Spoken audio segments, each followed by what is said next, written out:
doesn't make any difference about our bet. You still owe me 10,000 francs. And that 10,000 francs should pay our expenses. Our expenses? Louis, I think this is the beginning of a beautiful friendship.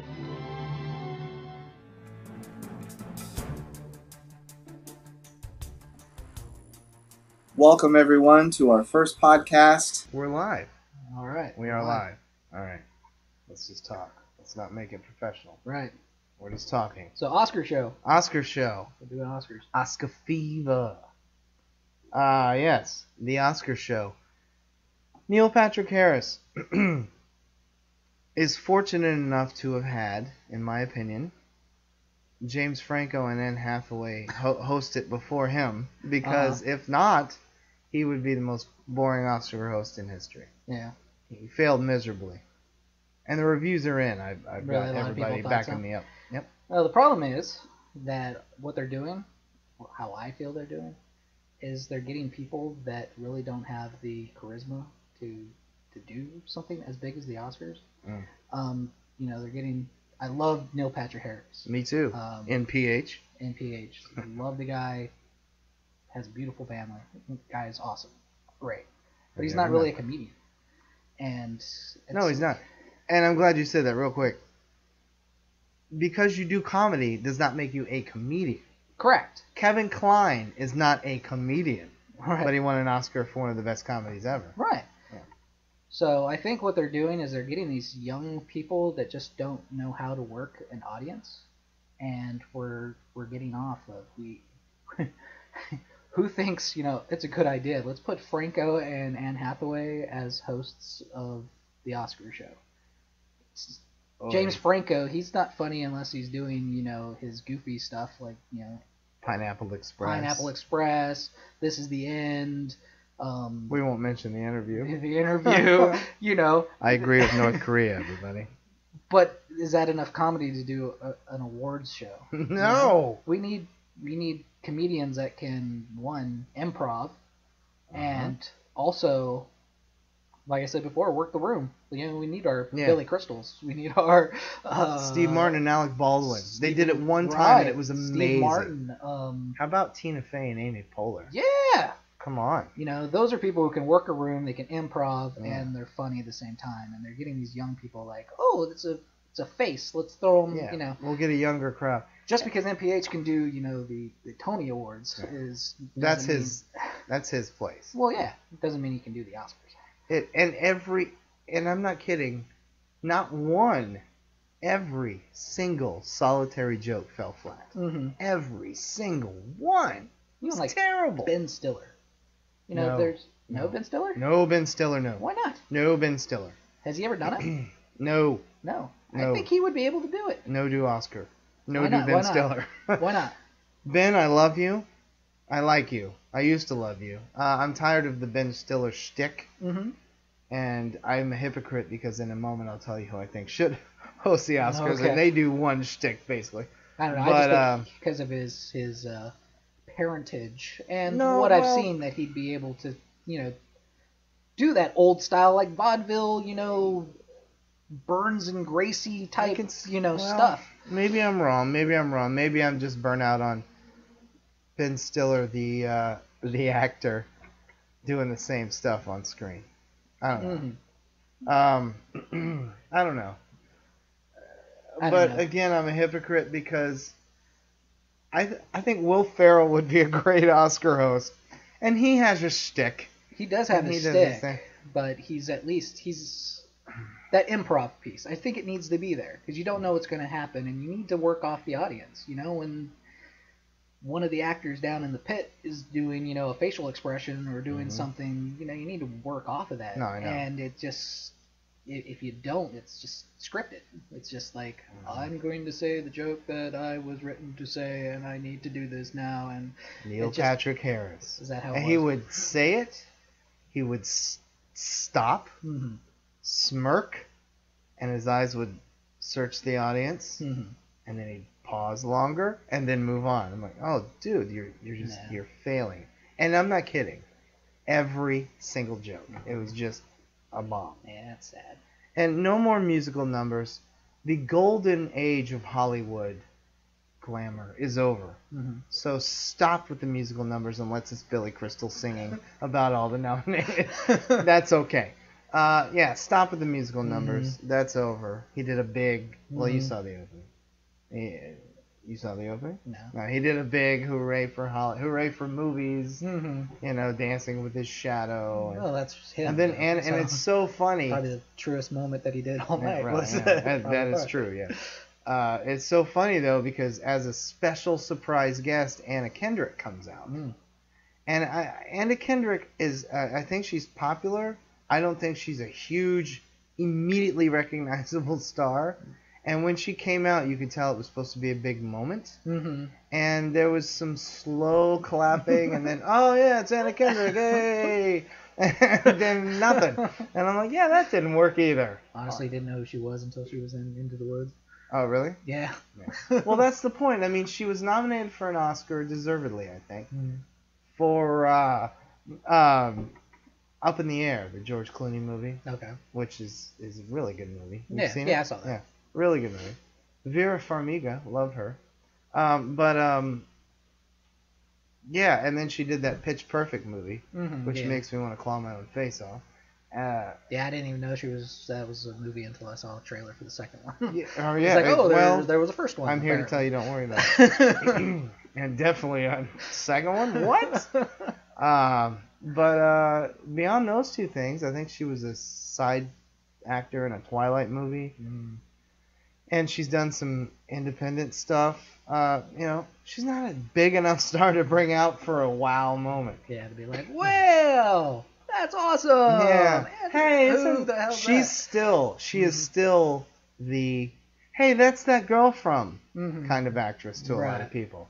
To the younger crowd, maybe, hey, it's Anna Kendrick. But to most people, hey, wasn't she was nominated for that, what's her name? Honestly, it's probably what they're doing is they're trying to appeal to the younger kids, try to get them to start that's what watching they the Oscars. Yeah, that's what they said they were doing with Franco and Hathaway. They alienated older, younger, middle-aged. Really, what funny thing has Anne Hathaway done? Won an Oscar. Who said that? I didn't mean that. I love you, Anne Hathaway. She was fine. She deserved it. That was fine. No. She has not done anything funny, as far as I know. Enough to let her. Yay! Let's put her on stage. That's probably why they did Franco. Said, who could she be funny with? Oh, yeah, Franco. That'd be awesome. When I think funny, I think Franco. Yeah. And he was nominated that year deservedly, for 127 Hours, which was a very good movie, and he was fantastic and deserved his nomination. But who saw that movie? And the other, he played James Dean, and up to that point, right? I think he'd only done Pineapple Express. Everything else was drama. Who said, Franco? He'd be awesome. We'll get James Franco. I crack up when I think of James Franco. Yeah, it's bad. They just need to get credit. Worst Oscars ever, by the way, the Franco Hathaway one. And I've been with the Oscars since the early 70s. Nah. Yes. I used to watch them religiously, but I don't know. I still do. You said it's your Super Bowl. It's still my Super Bowl. Well, excuse me. It's still my Super Bowl, but it's at this point. It's gotta go to the Super Bowl this Sunday. Pack up, get the car ready, blah blah blah, and yeah. For me, the excitement. We were fortunate enough to see Johnny Carson do it. To see, Billy Crystal, of course. No. Whoopi Goldberg did 2 or 3. She was fine. I remember one year she did it, 98. It was boring. But that's because the nominated films, nothing won that I wanted. And, that was the year that Shakespeare in Love took everything. And while I like that film a lot, Best Picture of the Year, I don't think, not that year. But, yeah. But no, yeah, and Alec Baldwin and Steve Baldwin. Stephen Baldwin did not go. Stephen Baldwin and Pauly Shore did the one. Baldwin brother, yeah, right. Oh Jesus, Pauly Shore's still alive. Alec Baldwin and Steve Martin. Pretty sure he is. It was a great Oscars, and every time they came out, they were funny. You know, yeah, I don't know. I mean, and here's the thing, and I know that you need to make a to-do out of the night, but you know, how about just here, David Letterman. Remember that? That's considered, until Franco and Hathaway, that was considered the worst Oscar host ever. I laughed my ass off. And if you go on YouTube and look at old, moments of that, he was funny. I thought he was hilarious. He's David Letterman, you know. He just got up and he was David Letterman, did some stand-up, and that's it. I thought it was a great host. And, of course, Seth MacFarlane was not a good host. And I love Seth MacFarlane. He cracks me up, except for A Million Ways to Die in the West. A Million Ways to Die at the box office. I'm sure that's been said before. But no, he was a terrible Oscar. You saw that one. I saw parts of it. Did you see the I Saw Your Boobs segment? That was his big opening song. That was the year a lot of people showed their breasts. He was, I saw your boobs. I saw your boobs. And he has a big gay man's chorus behind him. I saw your boobs. Come on, you're at the Oscars. Right. I mean, I know the Oscars is silly and it shouldn't be a competition and it's dumb, but you know, smarten up. Jimmy Fallon's done it, didn't he? Didn't he do it? No, one year? did he? I thought he did it If one he year. did, Or he did it no, seven. John. You're probably thinking Jon Stewart. No, And Stewart was good. Probably watched it if I knew Jon Stewart had done it. Oh, Jon Stewart did it, Wow. and it was great. It was the year that Scorsese had still not won an Oscar. And it's the year, so it was the 2005 Oscars. 3-6 Mafia, the rap group, won Best Song for the Hustle and Flow movie, which is a great movie. But 3-6 Mafia, and after they won their Oscar, Jon Stewart comes back to the podium. He leans in. 3-6 Mafia 1, Martin Scorsese 0. That was a great Oscar movie. Oh, that'd be good.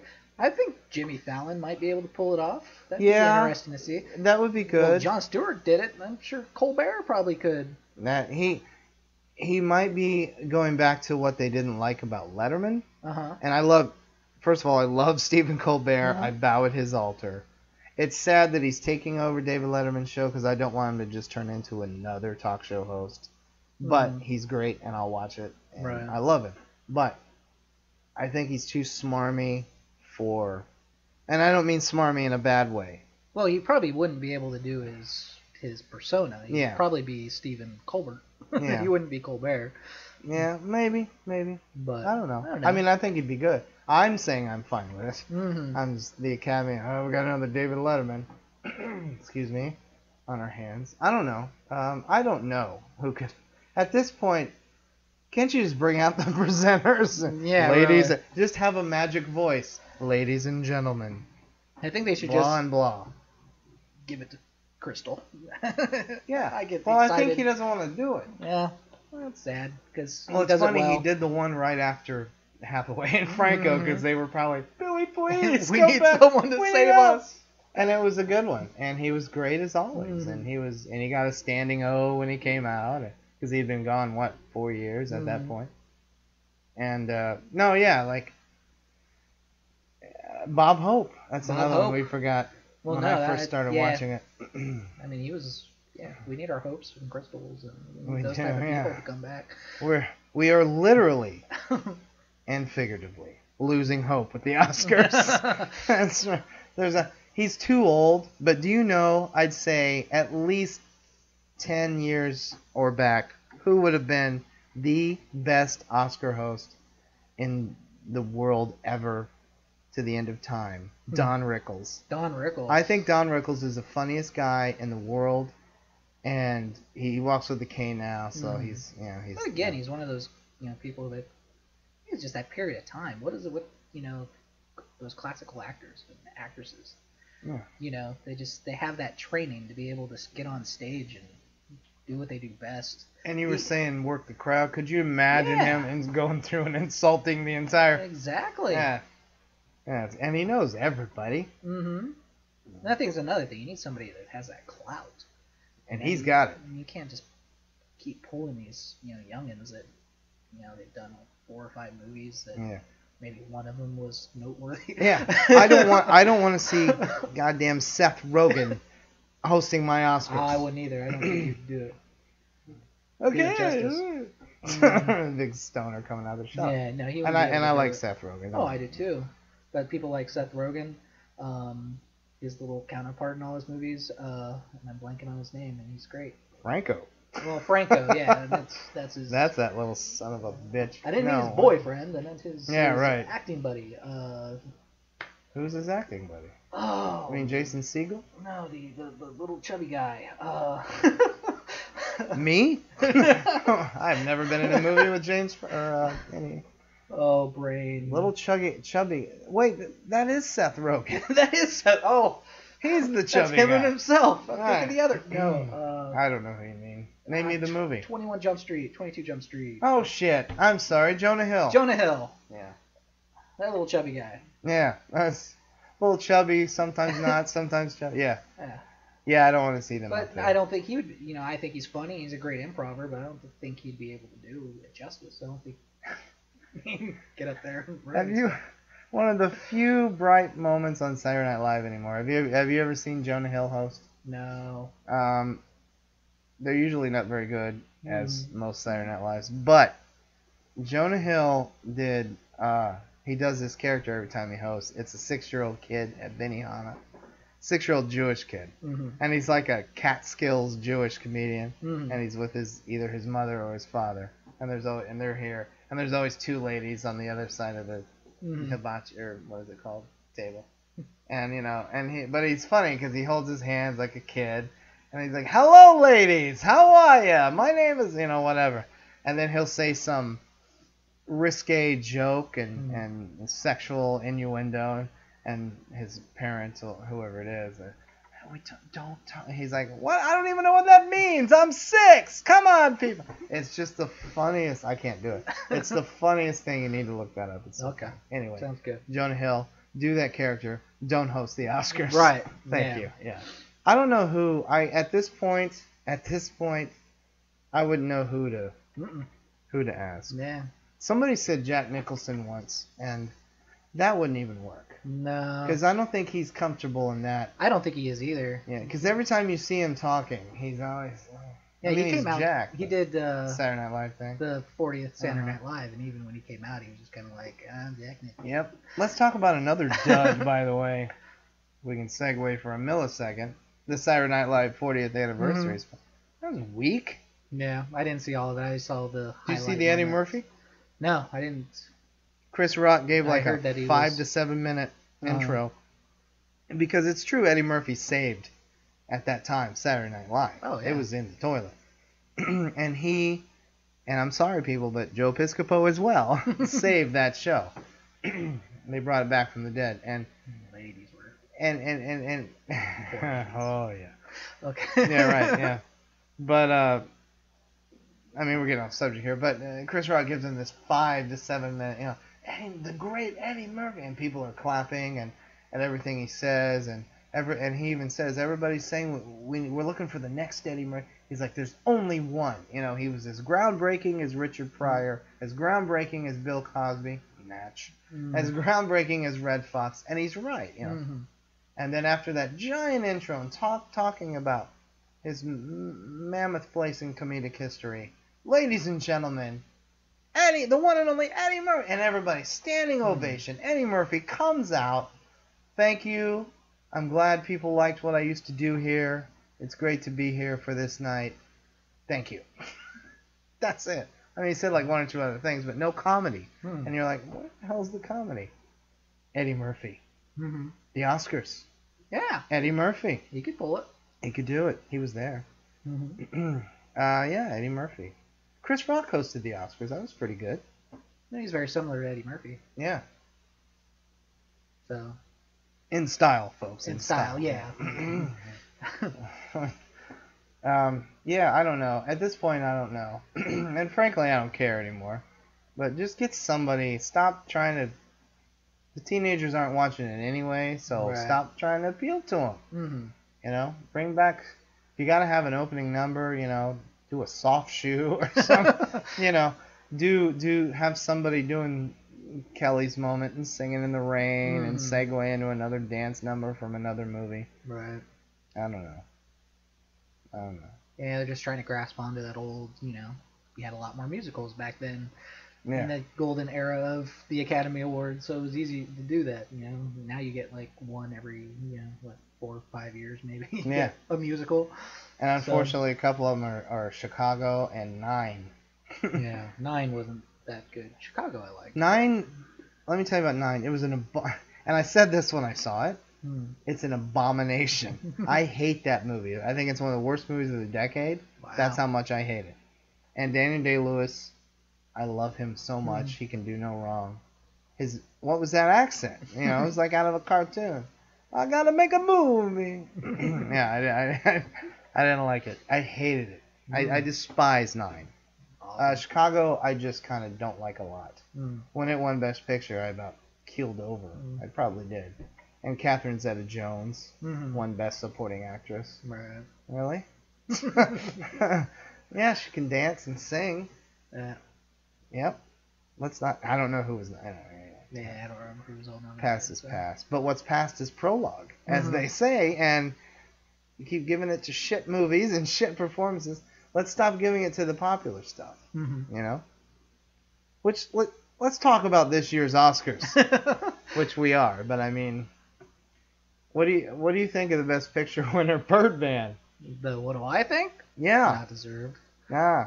I know your opinion already. No, I again. You're gonna freak out in a minute. Go ahead. Again. The Best Picture should be something that's going to stand the test of time, and I find that the things that are winning awards are not winning awards for what they should. Birdman. Cinematography, damn right. Give that movie cinematography. They did. That I know. I totally agree with that. Hands down. Give them cinematography. Best director? Best director? I'm not sure. I really don't. I think he did a good job. Did he do something that, to me, was, best director quality? I don't know. I don't think so. And Best Picture? I liked the movie. I liked the cinematography. I liked, that they did it on a low budget. I liked that, that give them kudos for doing it in 29 days. That was, that's phenomenal. But to me, it was a little pretentious. I got a little bored halfway through it. So that's my opinion. I don't think it technically deserved Best Picture, but especially over, I think it wasn't even my pick, but Boyhood. I think Boyhood should have won even over that, and that wasn't even one of my higher picks for it. Either one could have won for me. Either one could have won. I think American Sniper should have taken everything. No, I'm just kidding. I'm just kidding, everybody. Don't get me started. I know. I like the movie. I liked American Sniper. American Sniper is easy to talk about real fast, in my opinion. I like the movie. It's a good movie. It has a lot of problems. Cooper deserved his nomination. That's kind of the only nomination it deserved. But it's a good movie. Done. You know what I mean? There's nothing to just break down about that movie. There's plenty to break down about that movie. I could do an entire podcast. Well, let's do a mini one. Breaking down that. Since we're talking the Best Picture noms, and I've got a big surprise for you coming up. Wow. Sniper, I mean, you go ahead. It did everything that I was worried it was going to do. From the opening until the very end, it was a propaganda piece about Chris Kyle. It had nothing to do about... I wanted something that showed the horrors of war and to show what these troops are dealing with when they come back. We take these young 19-year-old kids right out of high school, we break them down mentally and physically, and then when they come home, we forget about them. And I was hoping for a little bit more of that. And from the opening 10 minutes of, there's wolves and there's sheep and then there's the sheepdog and don't throw your gun down and here's the Bible, and to Well, the first hour of him shooting every brown person that he possibly could. They were in It Iraq, was to be fair. It was a movie about good and evil, about all about him and not what's important. Everybody's making it out to be, oh, it's so big on shows the life of a veteran, and it doesn't. It showed one aspect of this guy's life. There was one scene that I was like, kick ass, and it came unfortunately towards the end where I was already not really caring for the movie very much, where he's sitting in front of a TV set and you just see him and you hear all the war stuff around him happening, and it pans around and the TV's off.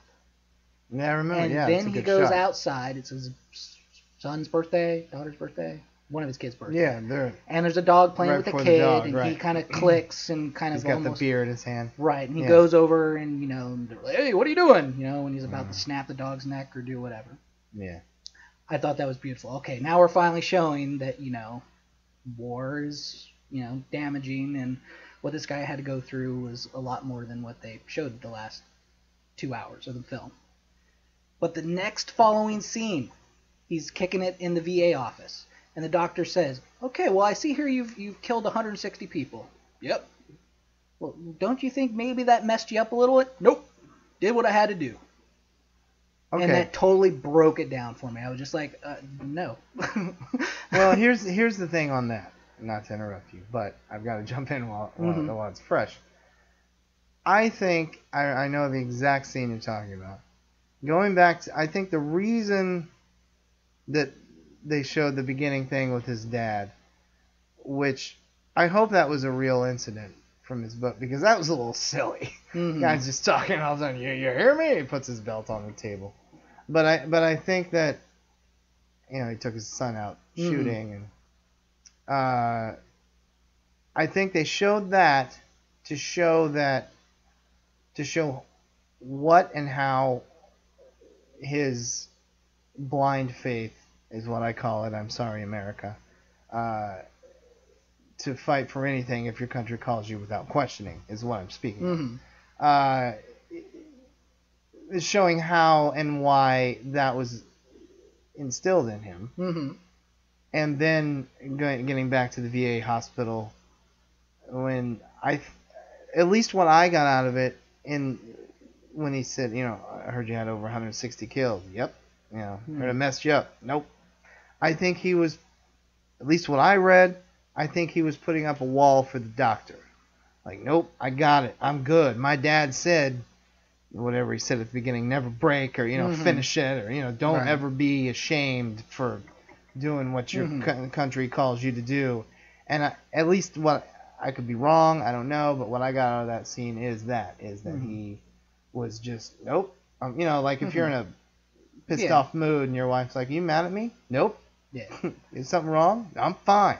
And I can get that, but they didn't continue with it, and it just went on within his They took him saying down the like, hall.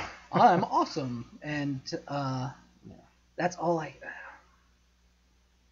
got. He's talking to a soldier at getting his car fixed, and the soldier comes up to him and he goes, "Are you Chris Kyle?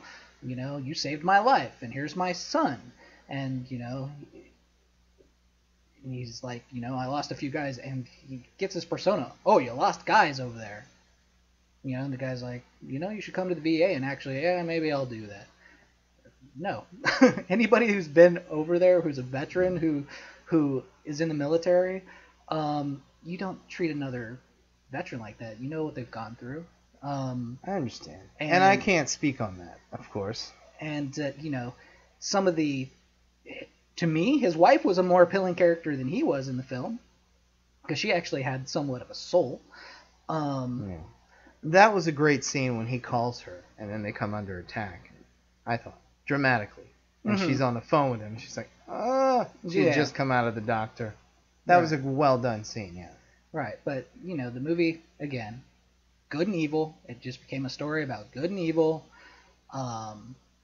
Every single Iraqi in the movie was portrayed as nothing more than bad. They did not show one good person. The guy that saved him, the family that saved him. and fought The guy the that bad guy. saved him, that he finds the weapons in the house and drags him in and No. goes, what family saved him? At the end. Oh, shit. I'm sorry. I'm thinking of Lone Survivor. I apologize to both Clint Eastwood and Peter Berg, the director of Lone Survivor. I mixed the only two movies about that this past year. I apologize. Nothing. Okay. Yeah. But no. Sorry. No one in there is portrayed as all the brown people in it are evil. You're right about that. He when does he finally realize that, I've had enough of this and I need to go home? He's under attack, if I remember right. He gets his last final hooray shot. Yeah. And then he goes, "Oh, I'm done. I need to come sniper. home." Right, The which sniper. is, I hear, fictional. Is it? Yeah, apparently one of the guys in the movie was actually with him. They actually thought he was okay and they brought him in the movie. At least I think I read this. And he basically said that was put in there to show what the snipers were under. Oh, but really? what I hear is that was not totally shit. true. I'm not 100% sure. Okay. He did make a shot of like 21 football fields, like in crazy shot, which is absolutely amazing. But what I hear about the whole other sniper was not true, and I could be wrong. I didn't read the book, but from other things I've read from people who said they were over there, said that's not true. When I saw it at the theater, someone walked out. Oh yeah. And I'm thinking, I somewhat understand the debate on this film. Mm-hmm. But it's nowhere near, in my opinion, it's nowhere near a bad film. In terms of filmmaking. In terms of filmmaking, I think it was good. Yeah, it's competent. It doesn't deserve to be nominated for Best Picture. No, not at all. Bradley Cooper, disagree. good for him. He did a phenomenal He did a great job. in He it. could have won, and he wouldn't have been my choice, but I would not have thrown something at my television. But the context of the movie, at least, was not what I was looking for. I felt that it was good versus evil. I need to get my job done. Me. That's how I felt. Yeah. Well, I guess I was wrong. We can't have a quick conversation about it. Yeah, I was like, well, let's just have a quick... No. I mean that in a good way. Maybe you're right. It's a deeper subject than I thought. But, yeah, I mean, I went to see it. I liked it. Mm-hmm. I like Clint Eastwood's new... My dad always says, I'm tired of Clint Eastwood movies. Mm-hmm. You can't say that Clint Eastwood movies are Clint Eastwood movies. That you can't compare the two. Mm-hmm. I'd say around Unforgiven is when his directorial career shifted. Mm-hmm. Now he's a different kind of filmmaker. He's not making Dirty Harry 9, 10, 12. Right. So I always get on my dad. Well, Dad, he's not that kind of director anymore. Mm-hmm. But there's not going to be Every Which Way But Loose 3. Mm-hmm. But so Unforgiven to now, Clint's new career as a director, and I like him a lot. I think Mystic River is which he directed, is one of the best films of the decade. Mm-hmm. I just thought it was amazing. I didn't like J. Edgar so much, but yeah, this is it's a fine movie. But it will not be in my Clint Eastwood. I don't need to own it. Yeah, I can't imagine popping it on a lot. Yeah. I just have no reason. Yeah. I can't imagine. Yeah. But I mean, it was okay. If we had our show, which I think we kind of do here. Yeah. But they can't see my thumb. Thumbs up, but not on my 4-star scale. 3. Nah, that'd still be a thumbs down. I just think it was propaganda, and unfortunately, things like that kind of. I don't know. I think it causes more problems than it makes good. People, especially jumping on the bandwagon for this movie. Yeah. Just like one of the other things that really kind of bothered me, and this will be my last rant about it, was the whole... Rant on, sir. Rant on. The whole letter and the idea that...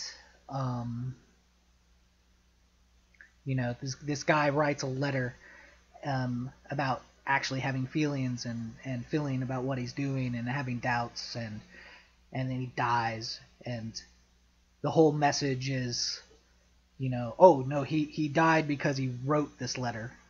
He didn't, it wasn't the horrors of war that did it. It was because he was weak, and he died because he wrote this letter about having feelings. And I don't think you do something in a movie that you do stuff in movies for a reason. So later on, when he calls his wife after he gets his shot, and says, "I'm ready to come home," to me, it's almost foreshadowing that because he decided to quit what he was doing, he was just bound to die. That, his wife was weak, so therefore, he died not because he decided to take a mentally ill man to a gun range, but died because, he decided to stop what he was doing and, come home from the fight. He was over. He was done. Well, I don't know how it happened, but I never served. I was never in the military. Yeah, I just don't know if I feel kind of strange. And the last text messages this Chris Kyle had with his friend, who also unfortunately died in this thing, was, "This guy is nuts. Watch my back because he's crazy." I think the guy that shot him. Yeah. I think at that point I would be like, I don't think we're gonna go to the gun range today. Let's go bowling. Let's go bowling. That text was before he took it. That's what they were texting while they were driving to the range. Oh. Was, I guess, the last text. Chris Kyle texted it. Yeah, Chris Kyle and the Littlefield, or the other gentleman that died with him, because there was two people that died. Oh, I didn't know that. They didn't show that in the movie. Yeah, there was two people Littlefield's that died. fan was like, "Hey." Yeah, it was Littlefield and him who both died. Didn't know. And apparently the last text was, "Wow, this guy's nuts," and was like, "You have my 6. You're behind me. Do you have my 6?" Holy and crap. I didn't know that. Like I said, I would have been like, if I was getting those vibes, I would have been like, "Yeah, let's go bowling. Let's go do something that doesn't involve, weapons." Let's play chess. Exactly. So, Blazing Saddles reference. Very unfortunate the guy died. Anybody who serves in the military is, I got kudos for. Yeah, me too. Here's the thing. People are calling him an American hero. Excuse me. Is he an American hero? I don't know. I'm not qualified to speak on that. However, people are saying that he shouldn't be. There are some, the naysayers. He shouldn't be called a hero because what he did over there. Again, not qualified to speak on it. However, from what I know, what the movie showed and what I know about Chris Kyle, was he not a hero, keeping his men on the ground safe while he was picking off people trying to kill the men on the ground? I don't know. Isn't that a good thing? Well, I think that was, his job, and that is a good thing, and he did kudos save lives. For it. Yeah. Ergo hero, right? Another message of the movie, that he was trying to tell his wife all the time that, I have to do it because I'm protecting you and my family, and it's... Well, again, instilled by his father. Well, instilled by his father, but you're not fighting for your family and your friends. They're thousands of miles away.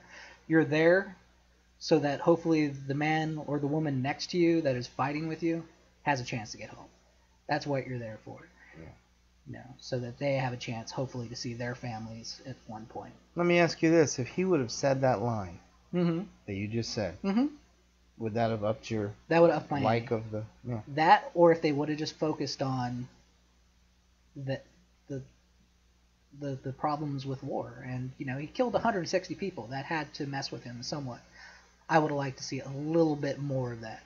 They gave me a hint of it, and then to me they just took it away, and I didn't need to see a whole hoorah, this is how many people I shot, I'm an awesome sniper. Awesome. You could do your job, you did it well, you were excellent at it, you saved people's lives, but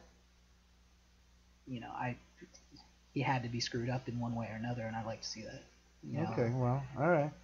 I did say it wrapped that up too quickly.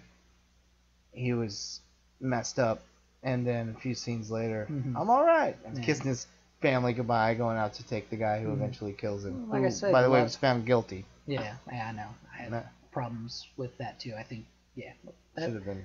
that's Yeah, a, well, that's that- another that's podcast. a political folks. podcast. This Yeah. is not. This is a movie podcast. That's right. So, But you know what? And let me just get this out there. During our podcast, all kinds of different things will come in. We'll work out all kinds of heinous shit in our lives. Well, things, because movies speak to us in different ways. Mhm. And all kinds of stuff will come out. Mhm. We won't just geek it up for our audience. But anyway, no. We don't want this to be an hour-long American Sniper Right. episode. Yeah. But you don't like the movie. I don't not like the movie, but I don't. Neither of us think it should have been nominated for Yeah. Best Picture. Down to it, long way around. It shouldn't have been nominated. Let me ask you this: if Clint Eastwood wouldn't have directed it, do you think it would have been nominated? I don't think so. Yeah, I don't know. I mean, I didn't even know it was being made. I went to see Yeah. something else sometime in November, I think, and I saw a poster. American Sniper, Bradley Cooper. I'm like, I don't care. well, I don't think I even knew about it And until then- I heard that it was nominated. and then I looked down, directed by Clint Eastwood. I'm like, oh shit, Yeah. I'll go. Yeah, and to be fair, there was no controversy until it was nominated. They've Mhm. always got that's another, keeping with our Oscar talk.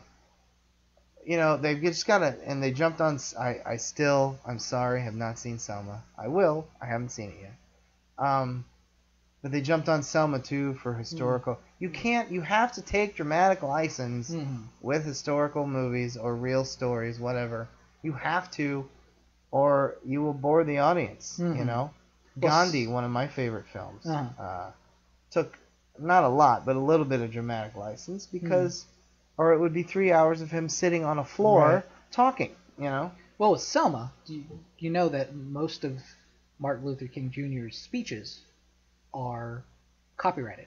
They're like owned by another person.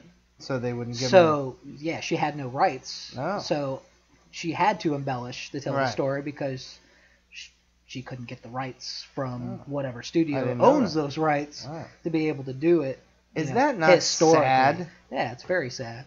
That a man's beautiful peace speech that comes from his soul is copywritten? Yeah. I don't know. Oliver Stone wanted to do a Martin Luther King movie, Oh, yeah. and the King family said, "No, not you."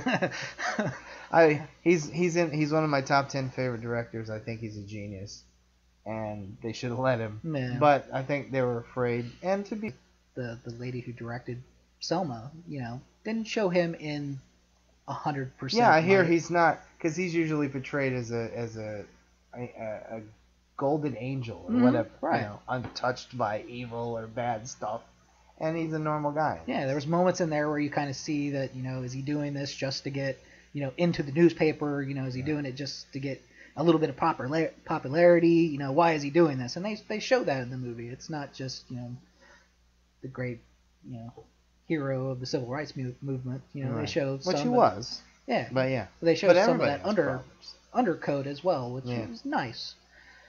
Yeah, no, it is good. That's why I like, like JFK Mm. was a great president, fantastic president, saved us from ruin Mhm. on more than one occasion. Shitty husband, you know what I mean? Holy crap! And same with Clinton. Everybody's Clinton. Oh, he slept with, whatever. Well, I'm not married to him. He was my president. you Right, know? and he got us out of debt. Oh man, So let's give him kudos where he's. it was where he all gets for naught, kudos. folks. All for naught, unfortunately. Mhm. But speaking of Selma, let's talk about Best Actor. Mhm. Again, I haven't seen it, but from what I see, looks like he should have been nominated. For best Best actor, Actor, is Eddie yeah. Raven. Or No, you I'm supporting actor? saying Selma. Oh, Selma.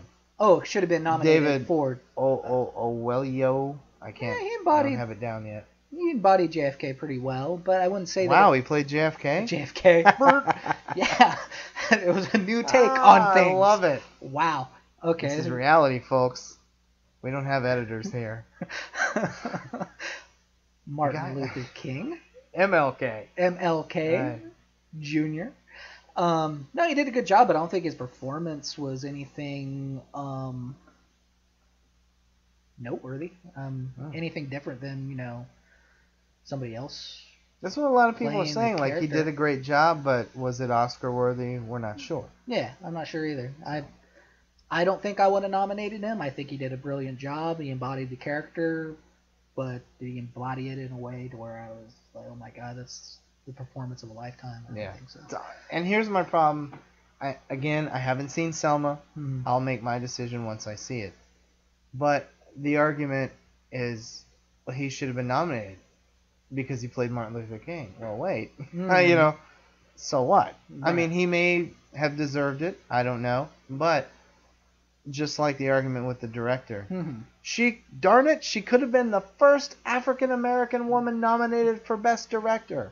Well, that's the wrong argument. Right. Did she deserve it? Right. And I Because think she deserved it. I'm not she's thinking still she- going to make movies. Right. So maybe down the road, when she does one that she does an amazing job on, maybe then she can be the first African American female director nominee. But that's the and certain I heard certain African American groups were picketing the Oscars. And it's the wrong argument. Right. Just because you're black or Latino or whatever, Asian, you don't have to be not. You know what I mean? Right.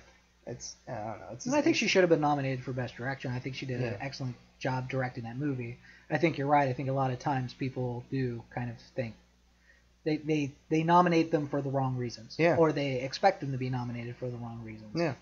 I'm not looking at it, okay, yeah, nice. She would have been the first African American woman Which to, would have been to win fine, director. yeah. That would have been cool.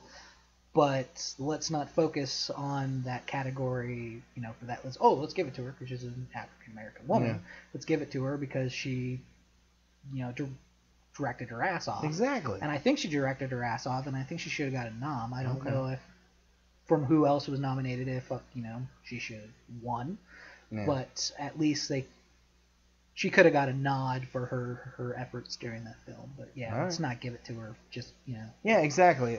But that's where I take issue. That's the argument being made. Is, well, Yeah. we missed a chance to make history. right. Well, stop. That's not the right argument. So you're gonna say that for any? What if she makes Well, they're doing Porky that for- 7? right. Well, you're gonna nominate her for that just because you can make history? No. Well, they're doing it for American Sniper as well. It's like, it's about American. Why Yeah. didn't Team American Sniper? Why didn't that win? Well, it won best Yeah. sound editing. So there you go. We threw you a Sound bone. editing. Threw you a bone on that one. Sound editing. What did they have to say? Dialogue and a couple of Well, there was some shooting ricocheting sounds. shots Ricochet? off. No, I'm sorry. Oh. Well, No. yeah. Uh, Enough about freshman Sniper. freshman college class could have edited that sound. Oh, come on. Leave old Clint alone. 84, for God's sake. Oh, give him a yeah. No, awesome. I'm just saying, my God, Clint Eastwood is 84. I still see him as I've always seen him. He's probably in his 30s. There. Scarred smell. Yeah, exactly. Yeah. Squinting at the sun. Oh. Great Morricone music playing. Who is also 84, by the way. Ennio Morricone. So they're going to ride out this life together, I think. Best actor, were you happy with the win? Eddie Redmayne? Oh, definitely. Yeah, He was the one that I was totally rooting for. I was fine with it. I saw Theory of Everything. We haven't talked about it yet. No.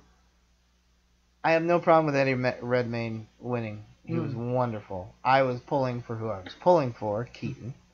He might not get another chance. At least that good, that deserving of a chance. So, and again, that sounds like I'm nominating him for the wrong reason. Yeah, I was going to say. Yeah. Does that just mean he deserves it? Sounding like a hypocrite, but he did deserve it. I thought Keaton gave a phenomenal performance. He was phenomenal, and we'll get to Birdman later. I liked Eddie Redmayne a lot. I had no problem with him winning. It was a fun Oscar speech. He was just flabbergasted. You saw his speech or no? I haven't got to see the speech He's yet. flabbergasted. He's like, oh, wow. And because he's only, 26, 27? Some on Jon Stewart, I think, and he seemed like a pretty interesting character. Yeah, and it was really nice, and he thanked his wife and the Hawking and this and that, Hawking family. but I was pulling for Keaton, but I had no problem with Redmayne winning. Yeah, I mean, the best Oscar, it's been a race all along between Keaton, and I hate using the term race and competition, but it's been a race all along. Keaton, Redmayne, and they've both been winning kind of jumping over separate, yeah. Right. So, and I believe I made this prediction to you in our conversations pre-Oscar, that the Oscar likes to ultimately give the award to anyone with a mental or physical disability that overcomes odds and gets through life and maybe does something amazing. And for that reason, and I'm not saying it's a wrong reason, but for that reason, I said to you weeks ago, Eddie Redmayne will hands down take home the Oscar for Best Actor. Yeah. Well, I don't If think Stephen Hawking had died before he published anything, where he just had the ideas and never got published, and he was just this weirdo with ideas and a disability, Michael Keaton would have won the Oscar for Best Actor. Well, if that was the case, the movie wouldn't have been made. Well, because no one would have. Well, even still. Well, let's talk about the movie, because it would still made. Because in my opinion, it would still be made. Because in my opinion, the wrong story was told.